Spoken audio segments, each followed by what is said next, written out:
베드로후서는 크게 몇 가지에 대해서 말씀하고 있는데 종말에 관한 이야기를 하고 있습니다. 예수님의 재림과 종말을 준비하고 소망을 가지라. 재림에 대한 소망, 그리고 재림에 대한 소망으로 우리가 기다리는 동안에 거짓 선생들이 교회를 와서 잘못된 가르침으로 교인들을 흔들어 놓습니다. 그래서 그 잘못된 가르침은 거짓 교사를 주의하라. 그리고 그 거짓 교사들에게 우리 흔들리지 않는 견고한 믿음을 굳게 하라. 그렇게 말하고 있습니다.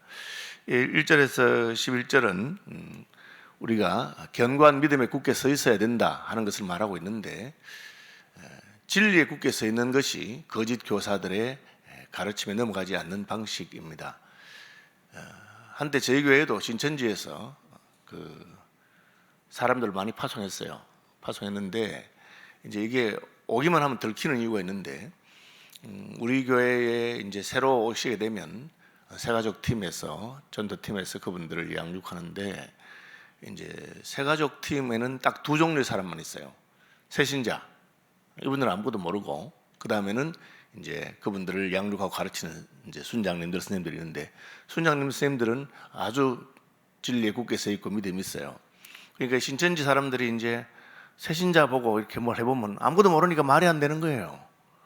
어디 가서 뭐 성경 공부 잘 가르친 데 있다든지 무슨 뭐 얘기해도 이 사람은 새신자이기 때문에 성경도 모르고 아무것도 모르니까 아무리 말해도 그냥 별로 감동이 없는 거예요. 그럼 이제 그 다음에는 이제 믿음 있는 순장님들한테 하면, 순장님들은 한 몇 마디 하면 아, 요놈 수상하구나 하고 바로 보고 올라와요. 이번에 등록한 누가 이상하다고. 그렇게. 그래서 그럼 우리가 딱 집중적으로 관찰하면 이게 이제 교회를 흔들려고 하고, 주로 하는 게 이제 교역자들 비판을 해요. 그렇게. 심지어 저한테도 와서 부목사 누구가 아주 뒤에서 목사님 욕을 하고 어떻고 이런 식으로 말을 해요. 근데 이제 제가 그 부목사를 어릴 때부터 제가 옆에서 보고 했던 사람이기 때문에 딱 들어보니까 이게 거짓말 하는 거야. 그건 넘어갈 수 없잖아, 그죠? 그래서 그럼 주로 이제 어떤 사람들을 신천지 노리느냐? 어중간한 사람들입니다. 어중간한 사람들. 교회는 오래 다녔는데 제대로 말씀은 안 배우고 교회 용어도 알고 다 알면서, 그런데 제대로는 몰라요. 그럼 그런 사람들이 잘 넘어가요. 그죠? 뭐 아직 어릴 때는 뭐 모르니까 그렇고, 그죠? 그래서 이단들이 오고 거짓 교사 올 때 우리가 어떻게 해야 되느냐? 진리의 말씀에 굳게 서 있어야 돼요. 신앙생활 한 그 연수만큼 성경도 더 많이 읽어야 되고, 또 그리고 말씀의 내용도 잘 알아야 돼요. 골동품을 하는 분의 이야기입니다. 이분이 골동품 하는데 자기 점원이 있고 아들이 있어요. 점원은 그냥 뭐 골동품 가게 물건도 보고 하는데, 아들에게는 어릴 때부터 딱 진품만 보여줬어요. 고래청자, 이조백자. 이거는 이게 보기에는, 겉으로 보기에는 이게 별로 볼품 없어 보여도 이게 진품이다. 그렇게 10년이 딱 지나니 아들은 딱 보면 알아. 아, 딱 보면 이게 진짜구나. 점원은 딱 보면 헷갈려. 무슨 말인지 알겠어요? 그러니까 우리가 거짓 교사를 분별하거나 잘못된 것을 아는 방법이 무엇이냐? 진짜를 봐야 돼요. 진짜를. 그죠? 저는 대구 출신도 경상도 안동에서 교사도 국어선생님, 제가 국어선생님 됐는데 저는 제가 표준말을 쓰는 줄 알았어요. 저는 제가 사투리 안 쓰는 줄 알았어요. 그런데 서울시민교회 와서 해보니까 사투리를 쓰는 거야. 그죠? 그러니까 이제 지금도 안 되죠. 여기 잘 안 되는데, 제가 다시 대구에 한 번씩 집회를 가면 굉장히 거슬려, 귀에. 나도 쓰지만 내 귀는 이제 서울에 익숙해진 거예요. 아, 이 대구 사람들이 소리가 크구나. 그죠? 그리고 말이 좀 이렇게 좀 거칠구나. 그런 식이, 예를 들면 딱 보자마자 아이고 이 문디야 니 와이래 쪘노 이런 식으로 나오거든요. 처음부터. 물론 쪘지 그러면 그렇게 말하지 않거든요. 그게 제가 내가 서울 살아보니까 이게 분위기가 다르구나 아는 거예요. 이단이나 뭐 이런 데 여러분 안 넘어가려면 하나님 말씀을 제대로 배우고 진리에 굳게 서 있으면 딱 들으면 수상해. 말을 들으면 이게 뭐 이야기하는 게 뭐 이게 얘가 지금 좀 이상한 데서 이상한 걸 배워왔구나. 그렇죠. 저희가 이제 좀 대학생 시절에 저희 그 SFC 활동하는 선배가 주암산 기도원이라고 대구에서 유명한 기도원이 있어요. 기도원에 이제 기도하러 갔는데 기도원이니까 시간마다 예배를 드리는데 예배하는데 설교가 너무 이상하더라는 거야. 그래서 설교가 이상하니까 이제 이 선배가 아직 대학생이에요. 군에 갔던. 설교 끝나고 손을 번쩍 들어서 질문했어요. 그러니까 기도원에 있는 분들이 뭐 이 젊은 목사님 설교에 손 들고 질문한다고 막 혼내줬어요. 나중에 알고 보니까 그 목사라는 사람이 통일교 목사야. 야, 여러분 얼마나 슬픈 이야기예요. 기도원에 기도하러 온 사람들이 이상한 설교를 듣고도 아무도 모르는 거예요. 그게 통일교에서 뭐 하는 건데 그냥 그대로 그거 듣고 있는 거예요.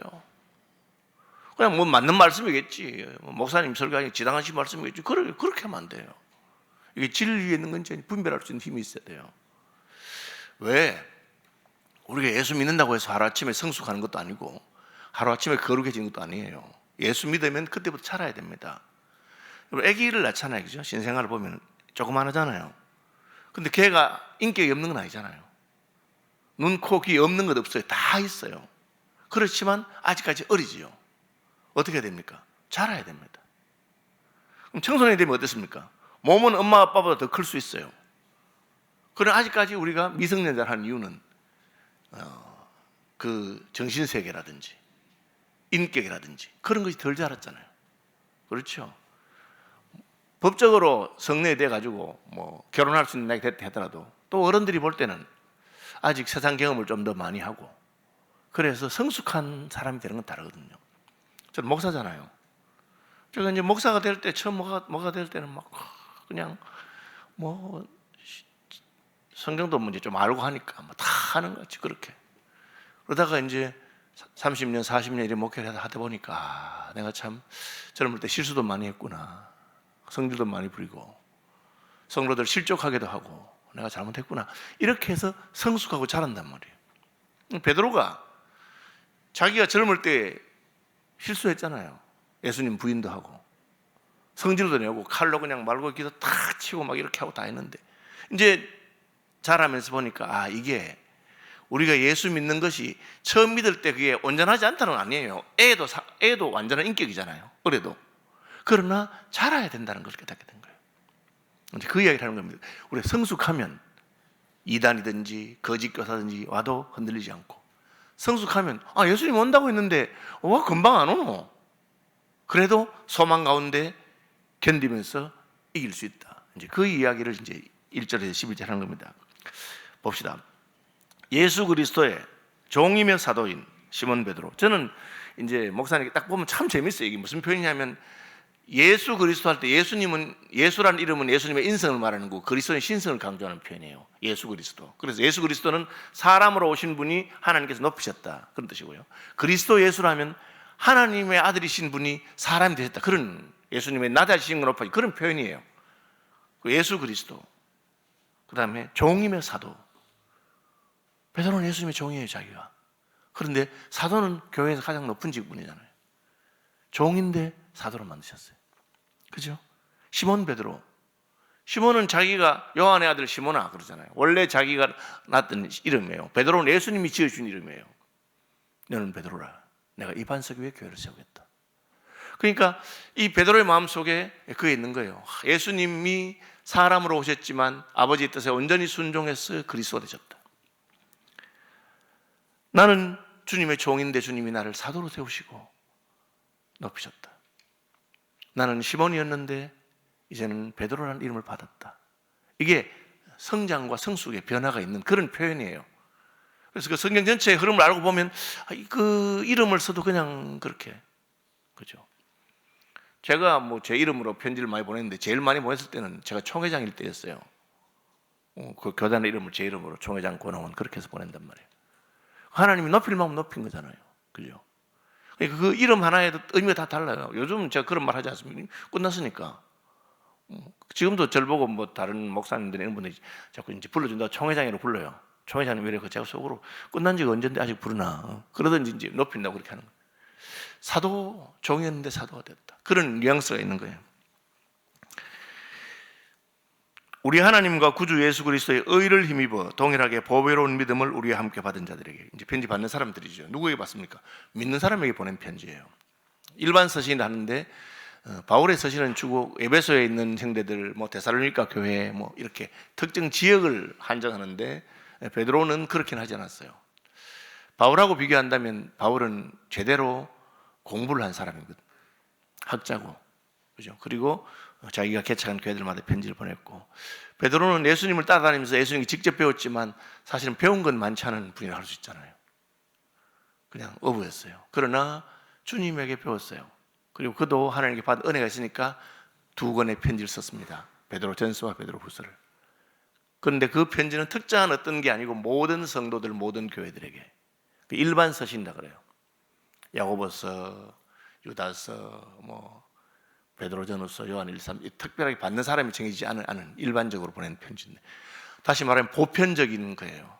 저는 이 보편적인 것은 굉장히 좋다고 생각합니다.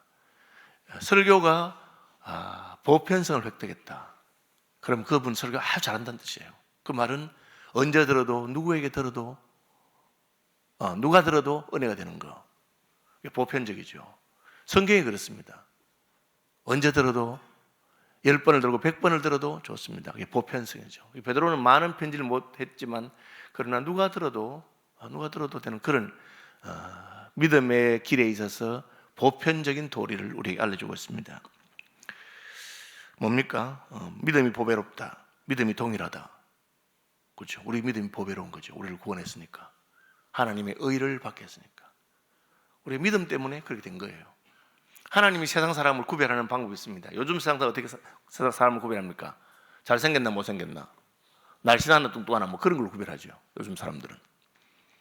부자냐 가난하냐. 그런데 하나님은 믿음이 있느냐 믿음이 없느냐, 그걸 가지고 구별합니다. 여러분, 믿음의 사람들이 되시길 바랍니다. 그런데 그 믿음은 보배로운 믿음입니다. 왜?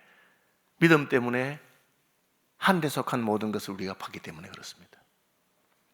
예수 믿어서 하나님의 자녀가 되고, 예수 믿어서 예수님의 신부가 되고, 예수 믿어서 위로부터 모든 은혜롭고 복되고 값진 것이, 모든 좋은 것이 하나님께로부터 우리에게 쏟아져 내립니다. 은혜는 믿음을 따라서 믿음 있는 자에게 오는 것이죠. 그리고 그 믿음은 동일한 겁니다. 교단이 달라도, 교회가 달라도 예수 믿는 믿음이 동일합니다. 여러분, 그것을 발견하면 얼마나 좋은지 모릅니다. 베드로는 그 얘기를 하고 있습니다. 그리고 그 믿음으로 말미암아 하나님과 우리 주 예수를 알므로 은혜와 평강이 너희에게 따랍시다 더욱 많을지어다. 이제 베드로는 바울은 예수 믿는 자에게 은혜와 평강이 있을지어다 그렇게 했어요. 그 인사거든요. 은혜와 평강 참 좋은 거 아닙니까? 그런데 베드로는 한 걸음 들어가서 더욱 많을지어다. 더욱 많을지어다. 다시 말하면 은혜가 자란다는 거죠. 그게 우리 표현이 은혜 위에 은혜예요. 나도 젊을 때 은혜 좀만 받았나? 받으셨겠죠. 그러나 젊을 때 받은 은혜에 멈춰 있는 것은 베드로가 가르치는 바도 아니고 성경이 가르치는 바가 아닙니다. 받은 은혜 외에 더욱, 받은 평강에 더욱. 예수 믿으면 우리 마음이 평안하죠. 그죠? 크고 놀라운 평화가 우리에게 있습니다. 그러나 이 평강도 자랍니다. 자라면 어떻게 됩니까? 옆에서 난리가 나고 전쟁이 터져도 그렇습니다. 저는 최근에 무슨 이런 정치적인 계엄, 탄핵 사태 때문에 마음이 좀 많이 상해가지고 제가 말을 안 했어요. 그런데 말하기 싫어 죽겠는데 이 대구에 있는 후배 교수가 전화가 와서 계속 형님은 어떻게 생각하냐고 물어보는 거야.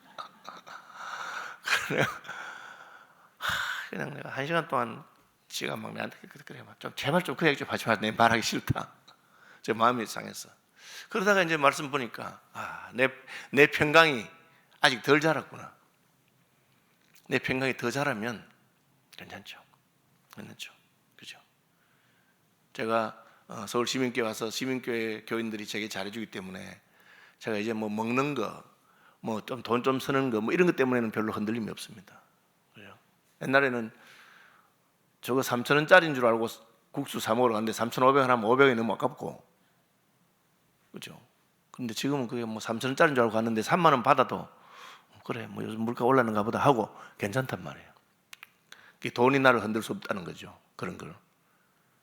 그런 식으로 우리 평강이 자랍니다. 병원에 갔더니만은 3개월밖에 안 남으셨습니다. 죽을 준비를 하시죠. 그럼 그때부터 마음이 막 흔들리고 막 평강이 그 말 듣는 순간에 할렐루야, 주님 만날 날이 이제 얼마 남았군요. 그렇게 되면 그분의 평강은 훨씬 더 자란 평강입니다. 세상이 흔들 수 없는 크고 놀라운 평화가 내게 있는 겁니다. 내가 오늘 죽는다고 해도 괜찮고, 나는 전에 사람은 것 없는데 내 동업자들이나 다른 사람들이 내게 사기를 치고 해서 내 사업이 완전히 망하고 길거리에 나가는 거지가 돼도 괜찮다. 그게 크고 놀라운 평화가 있는 것이죠.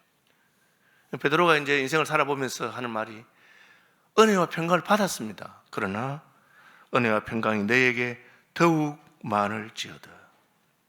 어떻게 그게 가능합니까? 그의 신기한 능력. 이 신기하단 말은 이상하다 뭐 이런 걸 말하는 게 아니고 신적인 능력. 하나님의 신적인 하늘의 능력. 세상이 줄 수 없는 평화. 그죠? 말로 다 할 수 없는 영광스러운 즐거움. 베드로전서에서 말하는. 그게 그 은혜를 경험한 분들이 교회사에 믿음의 선배 적어놓고 내가 표현을 못하겠다. 바울도 내가 3번째 한 데 올라가 봤는데 그걸 다 말로 할 수 없겠다. 그 영광을 한번 보고 나니까 땅의 모든 것이 사소하게 여겨지더라. 그죠? 우리가 너무 중요하게 생각하는 것들이 많잖아요. 그런데 그런 것은 다 사소하고 오직 천국의 소망을 사모하게 되는 겁니다. 어떻게? 이는 자기의 영광과 덕으로서 우리를 부르신 이를 알므로 말미암으니라. 예. 우리 자녀들에게 친구를 잘 사귀라 하잖아요. 친구 잘 사귀면 그 친구를 닮아가고 달라지는 겁니다. 그런데 우리는 가장 좋은 친구, 날 위해 목숨을 아끼지 않으신 친구이신 예수님을 만나게 됐어요. 그러니까 그분 하나 아는 거로 내 인생이 바뀌고 내 팔자가 바뀌고 내 생의 모든 것이 평안해졌습니다. 그분께 맡기면 되니까. 맡게 되니까. 그죠? 여러분, 신데렐라가 어떻게 해서 팔자가 바뀝니까? 왕자를 만나가지고 왕비가 되는 순간에 끝난 겁니다. 집에서는 천덕꾸러기고 구박받고 그랬는데 자기를 사랑해주는, 근데 그 사람이 왕자란 말이에요. 그 순간에 공주가 되죠. 예. 이제 우리나라 말은 이제 뭐 왕자 공주가 그 사람 개인의 신분이지만 영어 표현에는요 왕비하고 여왕하고 같아요. 퀸입니다. 왕비도 퀸이고 여왕도 퀸이에요. 그렇습니다. 프린세스도 마찬가지입니다. 다이아나가 그 황태자하고 결혼했을 때 프린세스 다이아나가 되는 겁니다. 공주가 되죠. 그죠? 우리는 뭐 왕자비인데 왕자비도 프린세스고 공주도 프린세스예요. 누굴 만나냐에 따라 달라지는 거죠. 어떻게 어디까지? 이로써 그 보배롭고 지극히 큰 약속을 우리에게 주사 약속으로 말미암아 쭉 가다가 신의 성품에 참여하게 됐다. 하나님한테 우리가 약속 음을 하나 받은 거예요. 하나님께서 약속을 하셨어요. 주겠다고. 그러면 이제 우리는 끝난 겁니다. 약속을 받았기 때문에. 그러면 다른 거는 그렇지 않죠. 아침 배가 고파서 막 아침 먹고 싶은데 아침을 안 먹어. 왜? 점심 때 초대받았거든. 여러분, 제가 서울시민교회 처음 오니까 우리 그때 한기미 집사님인가 우리 교역자를 다 데리고 워크힐 뷔페 점심 사주러 갔는데 그 당시에 5만 원 했어요. 5만 원 했는데 16년 전입니다. 제가 속이 너무 쓰리더라고요. 5천짜리 사 먹고 4만 5천씩 내주면 좋겠다 이런 생각이 들었어요. 좋긴 좋더라고요. 지금은 19만 8천 원인가 18만 9천 원이 한대요. 그럼 거기 초대받았단 말이에요. 그럼 아침 안 먹어도 제가 배도 안 고프고 좀 기다려 배고플어서 더 좋겠다 그런 생각하는 거죠. 약속을 받았어요. 이미. 천국의 소망 하나님께서. 그러니까 하나님은 거짓말도 안 하고 다 그 약속을 받았으니 기대가 되고 그런 겁니다. 그래서 신의 성품이 하나님처럼 될 거란 말이에요. 우리가 하나님처럼. 어쨌든 저도 서울시민교회 담임 목사가 되고 총회장이 되고 하니까 조금 그래도 내가 외부에 나갈 때는 조금 뭐라 합니까 이렇게 품위 유지를 해야 되겠다. 죄송합니다. 그런 생각을 하게 되잖아요. 그리고 물론 제가 주일에 설교할 때 주일은 제일 깔끔하게 입으려고 생각하고 노력하고 합니다. 우리 집사님 저를 보고 늘 하는 말이 집에 있으면 삼돌이 같은데 강당에 세워놓으면 그래도 좀 볼만하다. 품위 유지를 하는 거죠. 우리가 하나님의 자녀입니다. 신의 성품에 참여하는 자이죠. 누굴 만나도 우리 하나님 자녀니까 가진 것은 별로 없어도 사람들은 몰라줘도 늙고 몸은 약해지고 그래도 나는 하나님의 자녀인 겁니다. 신의 성품에 참여한다. 이름만 아니고 호칭만 아니고 인품이 다르죠. 제가 우리 앞세대의 전도사님들 가운데 초등학교밖에 안 나오셨던 신학교 성경학교 가서 전도사님 됐는데 그 말이나 태도나 너무 어젓하고 어떻게 성경 말씀에서 배우고 하나님을 배웠기 때문에 그렇습니다. 그러므로 너희가 더욱 힘써 너희 믿음의 덕을, 믿음이 다가 아니라는 거죠. 예수 믿는다고 새벽기도 가는 길에 갔다 오면서 남의 집 담장에 있는 호박 따가지고 가고 그렇게 하면 안 되는 겁니다. 믿음은 있는데 이게 덕이 없잖아요. 하나님께서 옳다고 생각한 것을 용기 있게 해야 되는데 과감하게 끈을 끊고 해야 되는데 믿음의 덕을, 그죠? 애들 잘 키워야 됩니다. 예수 믿는 애들 수련회 갔더니만 막 그냥 시골에 수련회 갔더니만 나무 과수원에 가서 막 사과 막 따먹고 막 이렇게 그렇게 하면 안 되죠. 왜 그럴까요? 그 교회 나이 든 어른들이 그냥 어디 야유회 갔다가 남의 밭에 가서 채소 뽑아오고 그렇게 하니까 애들이 본받는 거란 말이에요. 믿음이 없는 사람이에요. 믿음이 없는 건 아니에요. 그런데 믿음은 있으나 덕이 없죠. 덕의 지식을 우리가 윤리나 덕은 지식의 지배를 받습니다. 무엇이 옳으냐 그러냐에 따라서. 그래서 성경 말씀을 잘 알아서 그래서 판단하고 해야 되는 겁니다. 지식의 절제를, 지식은 교만하게 만들고 우리가 많이 알면 떠들기 쉬운데 알아도 절제하고 남을 세워줄 줄 아는 것, 절제 인내를. 그렇게 참고 지내는데 참고 있다 보면 속이 상하잖아요. 그런데 하나님께서는 인내해서 끝까지 참고 이것도 참으라. 그러면 열매를 맺을 때가 있는 것입니다. 인내로서 결실하기 때문에. 인내의 경건을, 경건의 형제의 우애를, 형제의 사랑을 8가지인데 팔떡이라고 할 수 있습니다. 단순히 믿는다고 다가 아니고 우리 믿음에 있어야 됩니다. 음식을 대접하는데 너무 색깔도 좋고 재료도 좋고 다 좋은데 딱 먹어보니까 간이 안 돼 있어. 그럼 어떻게 했어요? 그죠? 마지막에 간을 맞춰야 되는 것처럼 이 사람이 예수 믿는 사람이고 믿음도 좋아. 그런데 행실은 너무 이상해. 말은 너무 함부로 하고. 그죠? 그러면 안 되는 거죠. 물론 그래도 안 믿는 것보다는 낫지만 여러분, 베드로후서는 우리가 믿음 안에서 성숙해서 하나님의 성품에 참여해서 그 사람 보면 예수님 보는 것처럼 저와 여러분의 말과 태도와 행동이 그리스도의 향기로 하나님 아버지의 모습을 드러내는 그런 분들이 되시기를 축복합니다.